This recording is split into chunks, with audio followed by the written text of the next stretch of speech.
For Telesur, I'm Cody Weddle in Caracas. The truce between Hamas and Israel held firm today. Negotiations about extending the ceasefire are ongoing. However, Israel warned it would not cooperate with a UN probe into alleged Israeli war crimes. Meanwhile, UN Secretary Ban Ki-moon welcomed the current truce, but says it comes at too high of a price. But of course, we cannot rest as the suffering continues. This ceasefire has come at a price that is almost too much to bear. The massive death and destruction in Gaza have shocked and shamed the world. Although the ceasefire between Hamas and Israel remains in effect, Gazans continue to suffer the consequences of Israel's 4-week onslaught that killed nearly 1,900 people and left thousands wounded. Our Gaza correspondent Noor Harazin reports. When the joy of being a physically completed human is taken, nothing is left but hope and strength. During Israel's Protective Edge operation on Gaza, at least 9,500 Palestinians were injured. Many were left with second and first-degree burn injuries, while thousands others will have to live with the fact that they are amputated. Here in Shifa Hospital, we will hear tragic emotional stories of children, women and men who have lost an arm, both legs or even a feet in Israeli attacks on the Gaza Strip in the past 4 weeks. We met Mahmoud Awad, a 20-year-old young man. Awad was sleeping in his home when an Israeli missile hit the roof of their building, injuring him and 3 of his brothers. Without a warning, the Israeli warplanes targeted our home. I remember that night very well. I was sleeping in the first floor, and then we heard the explosion. The room was full of smoke. Then we heard my brother screaming. He got injured in both legs, but the doctors managed to save only one.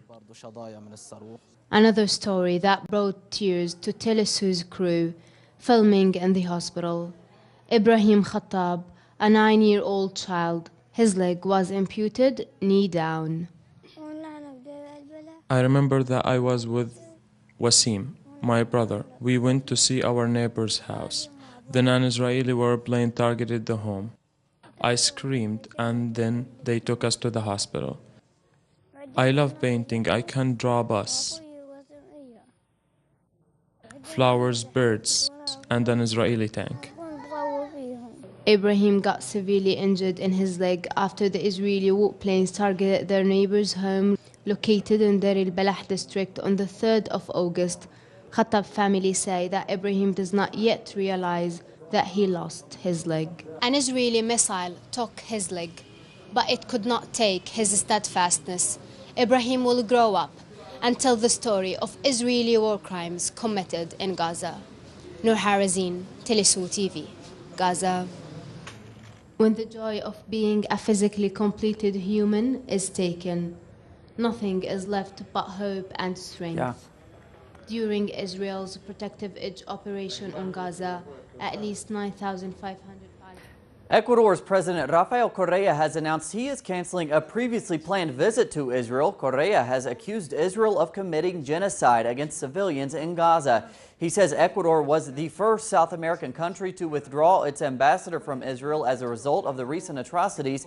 He adds that Ecuador will continue to take action. Meanwhile, Venezuelan Foreign Minister Elias Jagua arrived in Cairo today to coordinate the shipment of Venezuelan aid to Gaza. Jagua met with his Egyptian counterpart and toured a hospital where he met various Palestinian patients receiving special assistance in Egyptian hospitals. Jagua was also finalizing plans to provide refuge for Palestinian children orphaned in the recent crisis and the opening of a shelter for victims. Today, Bolivia celebrated its National Independence Day. At a speech commemorating the overthrow of Spanish rule, President Evo Morales outlined the huge improvements in Bolivia's economy. In recent years, Morales is the overwhelming favorite to win re-election in this year's presidential election. In Latin America, in terms of GDP growth, in 2005, we were 10th place. By last year, we had moved to second regarding economic growth. And this year, we are the first. This is not data from the Bolivian state, but data from the UN Economic Commission for Latin America and the Caribbean. The Cuban government has responded to revelations from earlier this week that the U.S. government has continued espionage operations. Some reports even indicate the U.S. used an HIV treatment workshop as a front for spying. An official statement from the Cuban Foreign Affairs Ministry says these schemes, quote, confirm that the government of the United States has not desisted from its hostile plans against Cuba, that attempts to create situations of destabilization to provoke changes in our political order, for which it earmarks millions of dollars every year, end quote. The statement also added that, quote, the government of the United States must cease once and for all its subversive, illegal, and covert actions against Cuba, end quote. At least 50 people were killed in an Iraqi government airstrike in the northern city of Mosul today as the country continues to fall into chaos. The government says it has killed terrorists of the self-declared Islamic State, which controls large areas in Iraq and Syria. Eyewitnesses say, however, the victims were citizens imprisoned by the Islamic State. The U.S.-backed Iraqi army has so far failed to keep insurgent groups in check as fears grow of the country's disintegration. Russia announced today that it will restrict agricultural imports from those countries that have imposed sanctions against it in protest over the Ukraine crisis. President Putin has enforced the boycott in retaliation for Western sanctions that have targeted key sections of Russia's economy. Meanwhile, also today, NATO accused Russia of military buildup on the Russia-Ukraine border. Moscow rejected the claim, saying such an escalation would not go unnoticed by European observers in the region.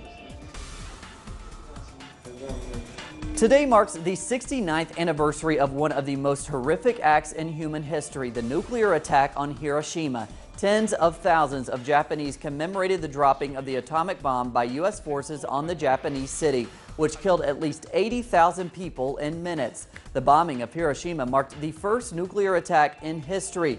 The ceremony today included survivors of the bombing as well as U.S. Ambassador Caroline Kennedy, who gathered in the Peace Memorial Park to mark the occasion. Dutch Premier Mark Rutte has suspended the search for the remains of victims of the Malaysian airline crash in eastern Ukraine. He says the situation was too dangerous, with clashes between the Ukrainian government and separatist rebels escalating. Yesterday, the UN warned of the worsening humanitarian situation in eastern Ukraine as government forces close in on rebel-held areas. Nearly 300,000 civilians have left their homes and over 1,350 have been killed. Finally, to sports, where the Women's Rugby World Cup in France continues to entertain. As the tournament progresses to next week's semifinals, Australia defeated Wales, while England secured a win over Spain. The tournament's greatest surprise so far, though, came as Ireland inflicted a heavy defeat on four-time defending champions New Zealand. It was the Black Ferns' first loss in 23 years. The much-awaited finals of the tournament will be held in mid-August in Paris.